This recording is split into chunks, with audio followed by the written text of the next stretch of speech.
دوره برنامه رشد ولایت مختار کوهستان بدخشان برای سالهای 2016-2020 تطبیق 110 لایحه با بنیاد از نوسازی بیش از 1500 انشاءات با مبلغ عمومی زیاده از 4 میلیارد سومانی عملی شده است که دلیل گفته‌های بالاست. حالا در ولایت 13 لایحه دولتی سرمایه‌گذاری با مبلغ عمومی 36.1 میلیون دلار آمریکایی یا زیاده از 406 میلیون سومانی راه اندازی شده است. در سال 2021 از حساب بودجت جمهوری به بودجت ولایت 216.5 میلیون سومانی کمک‌ها یعنی مبلغ‌های مقصدناک سوبسیدی جدا کرده شدند که این 64% خراجات بودجت ولایت را تشکیل می‌دهد. با هیچ کس پوشیده نیست که در حدود شهر خاروخ و اطراف آن 5-6 گروه متشکل جنایتی فعال بوده مانع رشد اقتصادیات و پیشروی جامعه می باشند. سرکردگان گروه‌های جنایتی منتظم و استوار وضعیت شهر خاروخ را مرکب می سازند. جوانان ولایت را مبتلای نشمندی و مزدگی ساخته آنها را به دایره عملکردهای جنایتی خویش جلب می کنند، اما یگان کس پیش روی آنها نمیگیرد. همه ساکنان شهر خاروخ آگاهند که سرکردگان گروه‌های متشکل جنایتی از حساب معاملات غیرقانونی مواد مخدر درآمد کلان مفت دریافت نموده بر عوض آن حیات صدها جوانان شهر را سوختند. از سال 2013 تا امروز از گروه‌های متشکل جنایتی شهر خاروخ و ناحیه‌های اطراف آن زیاده از 4.3 تن مواد مخدر مصادره شده است. تنها در سال 2021 از گروه متشکل جنایتی 1 تن 63 کیلوگرم مواد مخدر و بیش از 1.7 میلیون بیخ بانکدانه مصادره گردید که این حالت گوش نشنید و نه تنها در جمهوری بلکه در منطقه است. بر اثر معاملات غیرقانونی مواد مخدر در حدود شهر خاروخ و اطراف آن بیش از 700 نفر که اکثرشان جوانان می باشند همچون نشمند به قید گرفته شدند. علاوه بر این در سال 2021 771 مایزده که 83% آن به شهر خاروخ و ناحیه‌های روشان و شغنان راست می‌آید معین شده است. 756 نفر ساکنان ولایت از جمله با استفاده از سوزندارو ضمن استعمال مواد مخدر مبتلای بیماری ویروس و نارسایی مسمومیت آدم یعنی اسپید شدند. شاید اکثریت این را درک نمی‌کنند، لیکن با چنین نشان دهنده‌ها گنفاند ولایت در دورنمای نزدیک ویران می‌گردد و نسل آینده احتمال گرفتار بیماری و نقصان‌های ارثی و مادرزادی گردند. در این راستا حمایت فرزندان از تاثیر فاجعه‌بار گروه‌های متشکل جنایتی وظیفه انسانی هر یک پدر و مادر، هر یک فرد فعال همین جامعه است. ما کوشش کنیم که پیش راه این گفته‌هایی که من نامبر کردم دست جمعانه گیریم. امروز در حقیقت وضع جنایتکاری در شهر خاروخ و اطراف آن نسبت به دیگر منطقه‌های کشور یک چند مراتب مرکب‌تر و تشویش‌آور شده است. تنها دوام سال 2021 در شهر خاروخ 746 جنایت یا نسبت سال گذشته 156 جنایت زیاد به قید گرفته شده است. در یگان شهر ناحیه این گونه فایز زیادشوی جنایت به قید گرفته نشده است. 92.4% آنها آشکار و 14 اعضای در کافتکار قرار داشته گروه متشکل جنایتی دستگیر کرده شدند. تنها در سال سپری شده از گروه متشکل جنایتکار 364 عدد سلاح و لوازمات جنگی مصادره کرده شده است. قید نمودن ضرور است که از جنایتکاران 37 اتومات کلاشنیکوف، 2 گرانتومیات، 4 مینومیات، 75 تپانچه مکاروف، 2 موشک اداره شونده ضد تانکی و 9.6 کیلوگرم مواد ترکنده و دیگر نوع سلاح و مهمات جنگی گرفته شده است. طبق معلومات مقامات گروه متشکل جنایتی تا حال مقدار زیادی سلاح و لوازمات جنگی را غیر قانونی نگاه می‌دارند. سوال به من می‌آید که از کجا، چطور و با کدام مقصد جنایتکاران چنین مقدار زیادی اسلحه را نگاه می‌داشتند؟ همه سال ده‌ها جوانان خاروخ از سر جنایتکاران کشته یا زخمی می‌شوند یا با سلاح دستگیر می‌شوند و محکوم می‌گردند. آیا چنین حالت به فایده جامعه بوده می‌تواند؟ танҳо дар давоми соли 2021 дар вилоят 24607 ҳуқуқбаронкунии маъмурӣ ошкор карда шудааст. 24607 ҳуқуқбаронкунии маъмурӣ. мо дар вилоят қариб 240000 аҳолӣ дорем. ин қариб 10% шумораи умумии вилоят аст. ин қариб 25% шумораи ҷавонони вилоят аст.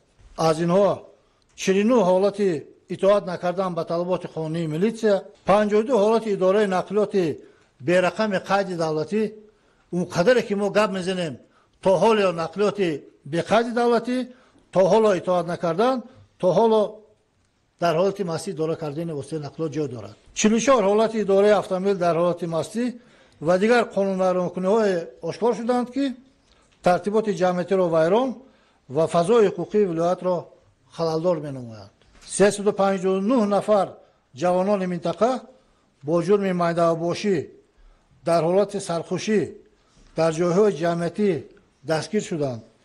90 нафар ки қисмати асосияшон ҷавонон мебошанд, барои содир намудани ҷиноятҳо аз озодӣ маҳрум шуданд. даст доштани гурӯҳҳои ҷиноятӣ дар тамоми ҷиноятҳои болозикр бо далелҳои мушаххаси мурофиавӣ исбот шудааст. шумо худ мебинед ки дар зарфи солҳои охир шаҳри Хорух вирди забони тамоми сокинони ҷумҳурӣ ва берун аз он қарор дорад. бадном кардани мардумоне ки дар боми ҷаҳон макон доранд ва замони он дар арсаи ҷаҳон бо илму санъату маърифату фарҳанг ва варзишгарони номдори кишвари азизи моро аз қуллаҳои баланд муаррифӣ мекарданд, магар ҷоиз аст? мутаассифона имрӯз қисмате аз ҷавонони новогаҳи шаҳри Хорух аз саркардагони гурӯҳҳои муташаккили ҷиноятӣ ҷонимдорӣ менамоянд, ба онҳо минбар медиҳанд, ба онҳо тақлид мекунанд. ояндаи чунин тасмимгирӣ ва бетарафии калонсолон, махсусан зиёён, варзишгарони номдори шаҳр, ходимони дин ба чӣ оварда мерасонад? ҳақ ба ҷониби шоири халқии Тоҷикистон Ато Мирхоҷа аст ки зодаи ҳамин сарзамин қайд мекунад: бо дарду алам вале ошкоро ва воқеъбинона мегӯяд ки ҷинояту ҷинояткорӣ дар шаҳри Хорух хосияти системавӣ касб намудааст. хешу таборчигӣ ва хотирбинии баъзе кормандони мақомот рӯйпӯш намудани ҷиноятҳо, гузашту бахшиданҳо сабаби пайдо шудани ба ном лидерон дар кӯчаю маҳаллаҳои шаҳри Хорух гардидааст. мо ҳамагон имрӯзҳо тавассути телевизион шоҳиди яку якбора мураккаб ва тезитун шудани вазъият дар ҷумҳурии бародари Қазоқистон гардидем. дар он ҷо як гурӯҳ ҷинояткорон бо баҳонаҳои сохта даст ба бетартибиҳои оммавӣ заданд. дар натиҷаи кирдорҳои авбошона бинои маъмурии мақомоти иҷроии ҳокимияти давлатӣ ва сохторҳои ҳифзи ҳуқуқ ғасб ва оташ зада шуданд. гурӯҳҳои муташаккили ҷиноятӣ ғайриқонунӣ силоҳ дастрас намуда ба муқобили мақомоти ҳифзи ҳуқуқ муқовимати мусаллаҳона нишон доданд.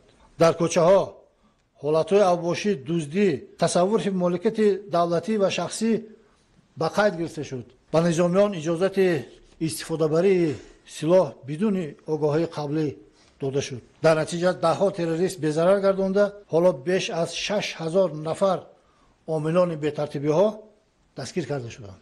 вазъият таҳти назороти кормандони мақомоти ҳифзи қарор гирифта шуда, чораҳо баҳри таҳқиқи ҷиноятҳои содиршуда ва ба ҷавобгарӣ кашидани террористон дар он ҷо идома дорад. бояд таъкид кард ки зимни ҳодисаҳои солҳои 2012, 2014, 2018 ва ноябри соли 2021 дар шаҳри Хорух айнан чунин ҳолатҳо, яъне нишон додани муқовимати мусаллаҳона, ғасб ё кӯшиши ғасби биноҳои маъмурӣ ва биноҳои мақомоти ҳифзи ҳуқуқ, тасарруфи моликияти давлатӣ, таҳриби воситаҳои нақлиёти давлатӣ, буридаи дарахтҳо, бастани роҳҳо ва қатлу куштор ба қайд гирифта шуд. пурсида мешавад ки то ба кай ин ҳодисаҳо такрор меёбанд ва то ба кай бетарафӣ идома меёбад? ҳангоми ҳодисаҳои 25-28 ноябри соли 2021 ба кормандони мақомоти ҳифзи ҳуқуқ ки вазифаи қонунии худро иҷро менамуданд, муқовимати мусаллаҳона нишон дода шуд. ҳама ин аз куҷо оғоз шуд? яке аз саркардаҳои гурӯҳи муташаккили ҷиноятӣ ноҳияи Ростқалъа, Зиёбеков Гулбидин, ки барои гаравгонӣ, латукӯби корманди прокуратура ва дигар ҷиноятҳои вазин дар ҷустуҷӯ қарор дошт, 11 маротиба даъвати хаттии мақомоти тафтиширо сарфи назар кардааст.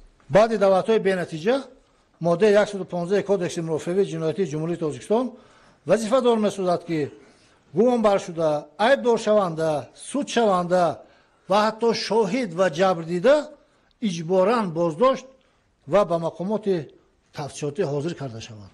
аммо ҷобеков ҳангоми дастгиркунӣ ҷинояти навбатиро содир кард. ӯ талаби мақомотро инкор карда бо силоҳи ғайриқонунӣ ҷониби гурӯҳи тафтишотӣ оташ кушод.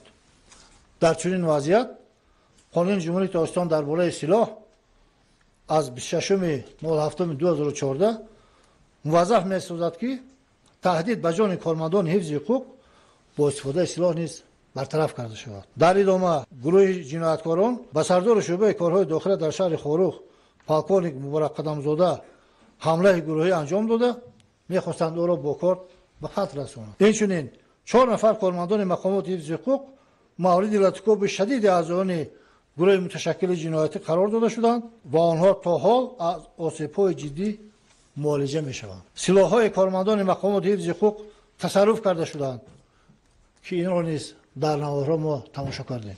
зимни ҳодисаи мазкур 18 нафар корманди мақомоти иҷрои ҳокими давлатӣ ва мақомоти ҳифзи ҳуқуқ осеб диданд. бо супориши гурӯҳи муташаккили ҷиноятӣ суйқаст ба ҷони раиси вилояти мухтори Кӯҳисуни Бадахшон Мирзонабод Алишер ва дигар масъулони мақомоти иҷрои ҳокими давлатӣ сурат гирифт ки дар натиҷа онҳо зарари ҷисмонӣ бардоштанд. кӯшиши ғасби биноҳои маъмурии ҳукумати вилоят, шаҳр ва мақомоти ҳифзи ҳуқуқро карданд ки он пешгирӣ гардид.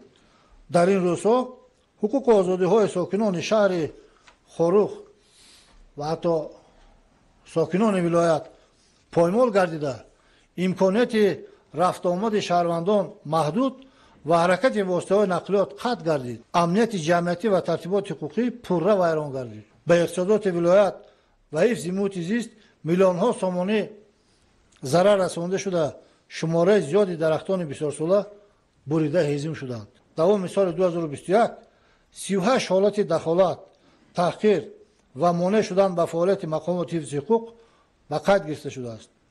бояд тазаккур дод ки дар дигар манотиқи ҷумҳурӣ чунин ҷиноятҳо умуман ҷой надоранд.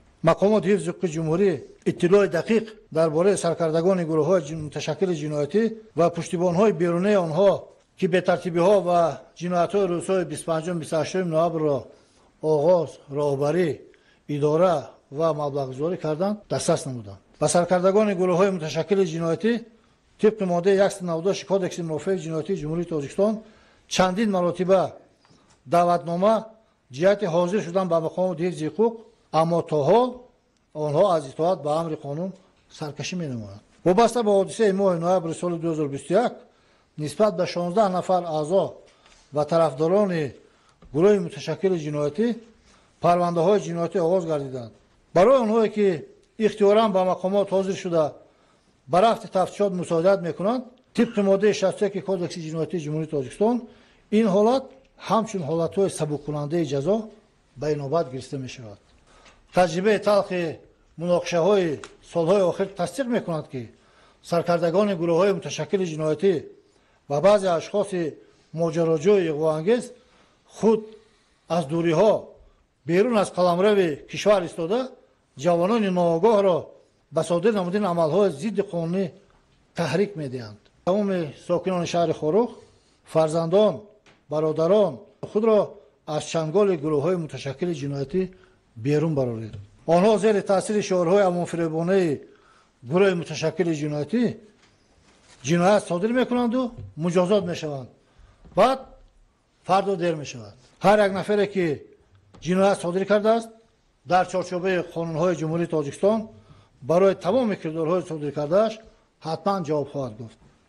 фақат волояти қонун метавонад кафили вазъи оромӣ ва субот, рафъи мушкилиҳо ва оромию осудагии сокинони шаҳри Хорух ва вилоят бошад.